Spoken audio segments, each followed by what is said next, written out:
My name is Hazel. I'm 30 years old, living alone in Austin, Texas. This year I decided to throw myself a birthday party. Not because I love parties, but because I wanted to trust, one more time, that my family, despite growing distant over the years, might still remember the day I was born. I rented a small corner in a cozy bar down south of the city. Nothing extravagant, just a few strings of warm lights and some childhood photos I taped to the wall, as if to remind them I still existed, still belonged to that family. I ordered a medium-sized red velvet cake, prepared a few thank you cards, and sent invitations to everyone. My mom, my stepdad, and my 2 half-siblings. Every one of them got it. That evening, I arrived early and picked a seat near the bar, where the light was soft enough to feel warm but not draw attention. 7 p.m. I checked my phone. Not a single message, no missed calls. 8 p.m. The cake sat untouched, the cards were still sealed. I took a small sip of water, trying not to glance around too much, hoping to avoid the pitying stares of strangers. The bartender poured me a free plum wine. "Maybe they're just running late," he said gently. I nodded and forced a smile. That smile broke the moment the clock struck 9. No one came, not a soul. I cut a slice of cake, pretended to post something on social media like everything was fine, but nothing was. I ate each bite in silence, not because it tasted good but because I didn't want the cake to look forgotten. My eyes avoided the lights and the truth. At 10 p.m. I packed my things, left a tip, and walked out of what had just become the witness to my solitude. I came home to silence. The only sounds were my heels against the floor and my heartbeat, steady and heavy. That night, I lay in bed staring at the ceiling, hollow inside. It wasn't their absence that hurt. It was that I still held on to hope. A week later, while I was working, my phone buzzed. A group message from Mom. "Hey, family. Frank's 55th birthday is coming up. We're throwing it at Pacific Shores Resort. It'll be $1,200 per person. Please send it to me by Friday. Love you all." I read it 3 times. No apology, no mention of my birthday, just a shameless invoice dressed up as affection. My sister replied right away. "Just sent it, Mom." So excited. Then my brother. "All paid, can't wait." I sat frozen. I wasn't angry. Just coldly relieved. There was nothing left to preserve. No more pretending to be the good daughter. I opened my payment app and sent exactly $1. Note, "Happy birthday." I locked my front door, changed all passwords to our joint accounts, and sat down, exhaling like it was the first time in years I'd really breathed. After sending the sarcastic $1, I went through my contacts and blocked every number in the family thread. Mom, Frank, Madison, Tyler. With each tap on block contact, it felt like I was unhooking a chain that had wrapped around me for years. I gave no explanation. They didn't deserve one. That night, I called a locksmith to replace every lock in the apartment. Not because I was afraid, but because I knew my mother. Silence to her was always a challenge, and she never walked away from a challenge. 2 days later, while working at my favorite coffee shop, my phone flashed a strange bank notification. Suspicious login attempt from new device. My chest tightened like an invisible rope had just tightened. I opened the banking app, hands trembling. There were traces of access to the old joint account. The one I had used to cover Tyler's tuition, Madison's wedding, and even the bathroom renovation Mom insisted on to ease Frank's back pain. I called the bank immediately. "Freeze the account now. Move all remaining funds into my personal one. Change all verification methods." My voice was hard, no hesitation. That evening, I started receiving calls from unknown numbers. I didn't answer. Then came the texts. "What the hell are you doing? Why change the locks? Why block me? And you froze the account. Call me back." I turned off my phone. I thought things might settle down, but I had underestimated my mother's ability to rewrite the narrative. She always knew how to turn herself into the victim when things slipped out of her control. That Friday night, while watching a movie, the doorbell rang fast and loud. I glanced at the security cam. 2 uniformed police officers stood outside, one tall, stern-faced, the other younger, holding a notepad. I cracked the door. "Can I help you?" the taller officer asked. "Are you Hazel Miller?" I nodded. "We've received a report that you're missing. Your family is concerned you may be mentally unstable and unreachable, possibly at risk of self-harm." I blinked. Missing? I stared into their eyes, a cold wave of disbelief creeping down my spine. "I'm fine. I just cut off contact with some people for personal reasons. I've been working, living normally. I'm not a danger to myself." The younger officer studied me. "Do you have someone who can verify that you're safe?" I handed him my phone, opened my remote work app, and pointed to the live meeting feed. "I've been on calls all day. Over 10 people in my company can confirm." The other officer jotted something down. "Your family said they haven't heard from you and are worried." I gave a dry smile. "I blocked them after they tried to break into my bank account, ignored my birthday, and then sent me a bill for my stepdad's party." They went quiet. One finally said, "We don't intervene in family matters, but if you feel harassed, you might want to consider a restraining order." I nodded. "If they contact me again, I will." They left without further questions. When the door shut, I stood there for a long while, chest hollow. I never imagined a day my own family would file a missing persons report. Not out of concern, but because they couldn't handle losing control over me. I sat down on the bed, phone still in hand. New messages kept rolling in from strange numbers. "Hazel, open the door, I'm here. You can't treat your family like this. Frank's losing his mind. He thinks you've gone crazy." I didn't answer. I wasn't that quiet girl standing behind a door anymore. I'd locked it, and this time, the key was mine alone. It was Saturday noon when the doorbell rang as I was making coffee. It wasn't the polite knock or soft call like the officers a few days earlier. It was loud, angry pounding. I walked slowly to the door and glanced quickly at the security screen. Mom, Frank, my stepdad, and behind them stood Madison, my younger sister. All three wore tension on their faces. Mom squinted, her lips pressed into a tight, furious line. Frank stood with arms crossed, shoulders rigid. Madison? She was tapping on her phone constantly, probably recording every moment to retell it later in her own twisted way. I didn't open the door right away. I turned on the speaker. "What are you doing here, Mom?" "Open the door right now," she snapped.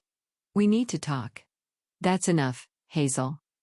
"Talk about what, Mom? About how you tried to access my bank account? Or how I was left out of Frank's birthday but still got asked to pay for it?"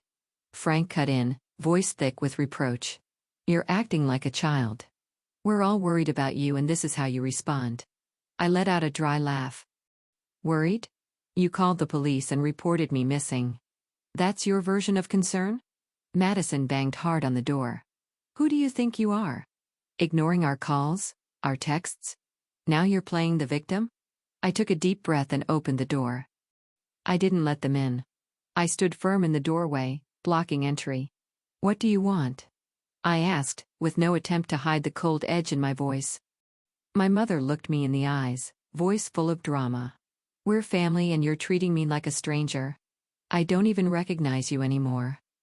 "Maybe you never did," I replied. "Do you know what hurts me the most? Not being forgotten on my birthday. But realizing I only matter when I pull out my wallet." Frank stepped forward, face flushed. "We raised you, fed you, educated you. And now you turn your back on us, block everyone and tear the family apart?" I stared at him, a strange sense of distance washing over me. "Raised me? Educated me. I started working when I was 16. I earned my own scholarships. I paid off my student loans. I bought my first car with wages from my part-time jobs. What did you give me besides the bare minimum?" Mom exploded. "And what about the nights I stayed up worrying about you? The loans I took out to buy Christmas gifts for this family? And now you throw it all away over a party?" My voice sharpened, every word cutting clean. "Not over a party, over a decade of endurance. Every time I had money you just happened to need to borrow. I paid nearly $30,000 for Madison's wedding and never got so much as a thank you. Every time I said, 'I'm tired,' you told me, 'We're all tired.' Don't be dramatic. Madison sneered. You always play the martyr. You have money but act stingy. You're not the only one who struggled. You're right, I nodded, eyes locked on hers. I'm not the only one who struggled. But I am the only one who got exploited and still called it love. Frank tried to keep calm. We just want things to go back to how they were. A family can't fall apart over a misunderstanding. I shook my head, hand still gripping the door. It's not a misunderstanding. It's the truth. It's years of giving from one side and taking from the other. And I'm done being your walking ape. My mother's eyes burned with pure rage. Fine. You want out? I'll give you out. But don't come crawling back when you have no one. I spoke slowly, each word deliberate. If I have to choose between being alone or being used, I choose alone. She opened her mouth but Frank pulled her back. Madison gave me a sharp glare before turning away. I shut the door. Calm, firm, final. Like closing the last page of a chapter I should have ended long ago. Outside, I heard their footsteps fade, then the slam of a car door. Silence followed, but it no longer felt heavy. I stood alone in my apartment, hand over my chest. It didn't hurt. It just felt like breathing. Clear and weightless. 2 days after the confrontation at my front door, I received a notification from the bank. A request had been filed to refinance the house in the Lake Travis area. The house under both my mother's name and mine. Yes, 6 years ago when my mother called me late at night sobbing, saying they were about to be evicted for not qualifying for another loan, I agreed to co-sign the mortgage. Back then, I thought simply, I can help. I am in a better financial position. But I never imagined that one day, they'd try to refinance again without even asking me. I sat in front of the screen, feeling like I'd just been punched in the chest. It wasn't just disrespect anymore. This was a scheme. I called my attorney right away, Ms. Gretchen Lewis, a sharp woman in her 50s who had helped me handle some financial disputes back when I worked in real estate. Gretchen, they're trying to refinance the house without my consent. I want it blocked immediately, she replied curtly. Send me the old mortgage agreement, the title deed, and any related emails. I'll freeze all transactional rights tied to your name. But I wasn't done. I opened my laptop and began drafting another email. Subject: request for personal financial audit family support expenses from the past 6 years. I wrote to my personal accountant and attached a list of what I remembered most clearly. Down payment on house for Mom and Frank, $62,000. Pickup truck loan for Frank, $18,500. Betting expenses for Madison, $27,000. Tyler's college tuition over 4 years, $39,800. Emergency support during Mom's illness in 2021, $55,200. Miscellaneous borrowed and forgotten amounts over the years, $12,000. Total, $214,500. I asked them to create a detailed spreadsheet itemized by category and by year with proof of each transaction attached. I didn't want to argue anymore. I wanted numbers. I wanted evidence. I wanted receipts. 3 days later, the audit was complete. I stared at the spreadsheet, hands slightly trembling. Not from regret, but from the realization that I'd spent years living under the illusion that I was loved. Turns out, that love had a price tag. And a column total. I sent the file to the temporarily reopened family group chat. The attached message had just 5 words. I want it all back. Within the hour, my phone wouldn't stop buzzing. Missed call from Mom. A message from Madison. Are you insane? Who counts every penny with their own family? Then Tyler. I'm working side jobs to survive and you want what? For me to sell blood? And of course, Frank had his say. His message was cold. You're tearing this family apart. Your mother hasn't slept in days. I didn't respond. I emailed Gretchen. I want to withdraw my ownership share of the house. If they can't buy me out, push for a forced sale. She called me back within 10 minutes. You're sure? This will force them to either gather the money to buy your share or sell the entire property and split the proceeds. They might turn on you. I stared at the audit. I'm reclaiming fairness. What they do with their face? That's on them. That same day, Gretchen's law office sent an official notice to my mother and Frank. Hazel Miller is withdrawing her capital from the jointly owned property at 1175 Shoreline Drive. If no response is received within 14 days, the process for a forced sale will proceed. Their reaction came swiftly. First, a text from Madison. You really want to see Mom back in that rundown old apartment? You're not just cold. You're selfish. I read it. Said nothing. Then deleted it. They called me selfish. Me, the daughter who used to send money every month. Even when no one bothered to ask how I was. That night, I received the one message that actually made me pause. Hazel, if you go through with this, we'll lose everything. The house will be sold. I have no idea where I'll go. Are you really this heartless, Mom? I set the phone down without replying. I didn't feel heartless. I felt clear-headed. And for the first time in years, I knew with certainty. If I didn't see this through, I'd slip right back into the old role. Silent, providing, and getting hurt. Since Gretchen sent the legal notice, I didn't hear a word from my family for an entire week. That silence? It didn't feel like surrender. It felt like the calm before a storm. Quiet, calculated, and full of intent. And then it arrived. Monday afternoon, I got an email from my lawyer. Your family has agreed to sell the house. It's being listed as a fast sale property, but it seems they're finding every excuse to delay your share of the payment. I replied with just 2 words. Stay close. 3 days later, I got a call from a distant relative. Aunt Amelia. My mother's older sister who lives in Florida. Her voice was soft, but there was tension beneath every syllable. Hazel, your mom called me crying, saying you're throwing the whole family out onto the streets. I don't know exactly what's going on, but they said you're demanding hundreds of thousands of dollars. Is that true? I didn't explain. Not because I didn't respect her, but because I had no energy left to justify myself. Everyone believes the version of the story they want to hear, I simply said, as calmly as a breeze brushing my chest. I'm only asking for what I gave. They can sell the house, the cars, anything they bought with my money. That's fairness. Not revenge. She went quiet, then hung up. 2 weeks later, the house was officially listed. A 2-story, 3-bedroom home with a wooden deck out back, once the site of backyard barbecues and happy family photos, was now listed below market price just to cover debt. I felt nothing looking at the photos. No sadness. No satisfaction. They started selling cars. Frank's newer model Ford Explorer sold for $15,000. My mother's sedan? Posted on Facebook Marketplace as if they were downsizing, not collapsing. Then came the jewelry. The white gold necklace Mom wore for years, once said to be a wedding memento. The sapphire earrings I gave her when I got my first promotion. I recognized them in a photo the broker sent to Gretchen. Proof that they were making payment efforts. Then came the first transfer, $10,000. A week later, another $5,000.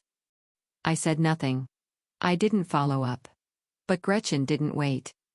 She sent a formal collection letter, warning that if the remaining balance wasn't paid, we would proceed with a forced sale. No more negotiations. The next morning, I received the remaining $7,200. Total, $22,200. Exactly what I had asked for. Not a penny more. When that number appeared on my banking screen, I stared at it like I was looking straight at my reflection. 10 years of giving. 10 years of being drained, wrapped into a single, cold line of text. Transfer received. That very same day, I got an update. They had vacated the house. According to Gretchen, my mother couldn't qualify for a rental due to her low credit score and lack of collateral. Frank had lost his job 3 months earlier, but had kept it from everyone. Madison and Tyler both moved in with their boyfriends. Neither of them offered to take in Mom or Frank. I don't know exactly where they are now. There were whispers they might be staying in the old RV Frank once planned to convert into a retirement travel van. Maybe now it's their main home. That evening, a message came in from Madison. You happy now? Mom's curled up in a freezing van with no heater. You call that justice? I stared at that text for a long time. Not because I felt guilty, but because it sounded so familiar. Always the same voice. A family that only remembered me when they needed saving. I didn't respond. I don't live in that cycle of guilt anymore. I took a walk around the lake near my home. No phone. No anger. Just me, the crisp December air in Austin, and the clearest feeling I've ever had: freedom. 4 months later, I slowly learned how to live with silence. No messages. No calls. No voices blaming me in the middle of the night. Life had grown quiet. So quiet it felt almost foreign. But I wasn't afraid of that. Peace was never something I had been taught to accept. It arrived, slowly but firmly. One Friday evening, a coworker invited me to go bowling after work. I normally avoided loud places, but that day I said yes. Maybe because I needed to see for myself. After everything, had I truly stepped out from under that shadow? We picked a lane near the end. Laughter echoed. Neon lights flashed across the polished wood floor. I threw a few frames decently. The sound of pins crashing felt like a quiet release. Then it was my coworker's turn. I glanced to the right. And froze. 2 lanes over, a man was struggling to lift a heavy dark green ball. His shoulders looked thinner than I remembered. His hair grayer. He missed. The ball rolled into the gutter. As he bent down for another, his eyes swept toward me. That look stopped. The shock on his face was unmistakable. My stepdad. I stood up, instinctively turning to leave. But I stopped, and this time, I didn't look away. He walked slowly toward me, his bowling shoes making a soft squeak across the floor. "Hazel," he said gently, as if even one wrong breath might shatter the moment. I stood still. No nod. No smile. "I didn't expect to see you here," he said, glancing at the empty lane beside me. "Mind if I play around?" I didn't reply. I just motioned to the attendant to reset the lane. He sat beside me. Silence stretched between us like a tightrope over 2 crumbling towers. His first throw fell straight into the gutter, again. He gave a quiet laugh and shook his head. "Yes, I've lost the last habit that made me feel like I was better than someone." I said nothing. "Just watch the next ball roll wide again."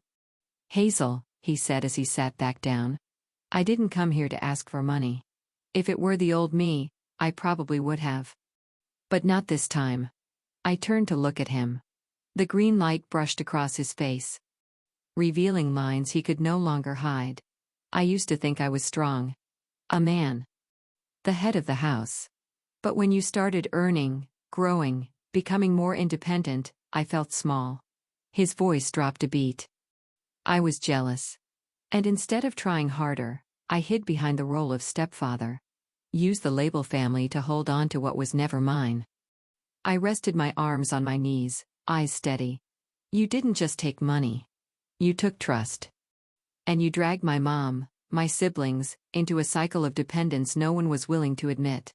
He nodded. "I know. No apology could ever fix it. But I still want you to know, I truly regret it. I'm sorry I never told you. That I was proud of you." At last, I heard the words I had longed to hear for nearly 20 years. "You know I'm not coming back," I said, voice low but clear. "I'm not trying to reconnect. I don't want to fix anything. I just want to live the rest of my life without being expected to give. Just to exist in a relationship." He was quiet, then reached out his hand. It trembled slightly. Like he wasn't sure what he'd get in return. I stared at it for a moment, then slowly extended mine. His hand was cold. Mine wasn't warm. But that handshake finally felt equal. 2 people. Not a provider and someone in need. I stood up, straightened my jacket. "I'm heading out. Enjoy your game." He nodded. Didn't ask me to stay. Outside, the night air brushed against my hair, carrying traces of the sounds still echoing from inside. I opened my car door, sat behind the wheel and took a long breath. I drove away from the bowling alley, streetlights sliding across the windshield like streaks of memory being wiped clean. Every red light was a breath out. Slow and deep. As if each vertebra that had been tight for years was finally starting to release. There was no one in the car asking if I was okay. No missed calls waiting to guilt me. No messages saying, "I don't know who else to ask but you," or "I'm desperate. Can you help?" Just me and silence that I didn't feel like loneliness. When I got home, I opened the window. The night breeze drifted in, scented with magnolia from the hedges below. The city, deep into the night, no longer buzzed with horns or chaos. Only the quiet rhythms of people actually living, not just surviving. I sat on the floor, back against the wall, hot tea in hand. In that moment, I didn't think of the past. I didn't count the years it took to break free from the cycle labeled obligation. I just felt my body, no longer being pulled by anyone else's will but my own.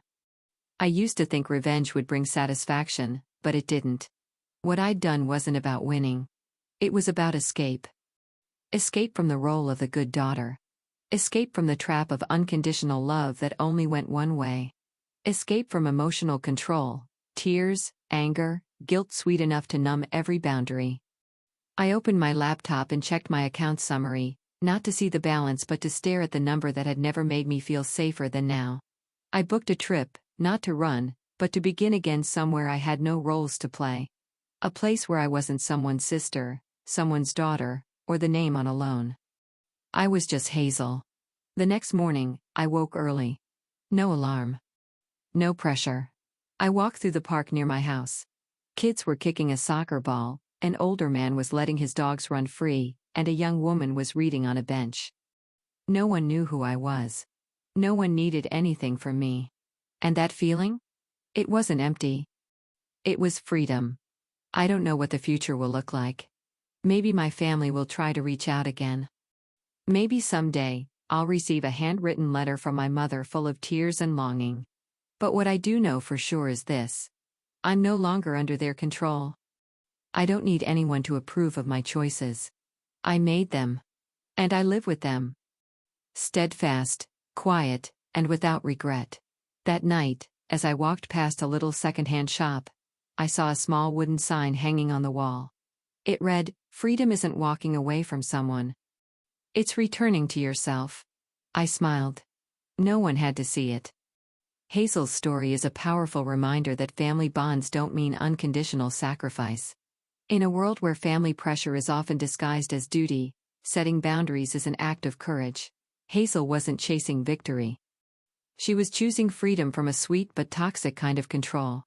Like so many in real life, sometimes to truly love yourself, you have to stop running and walk away. Not out of anger, but because peace in the end is the greatest gift. What do you think of Hazel's choice? Was she too cold or simply protecting herself? Share your thoughts in the comments and don't forget to follow the channel for more deep, emotional family stories.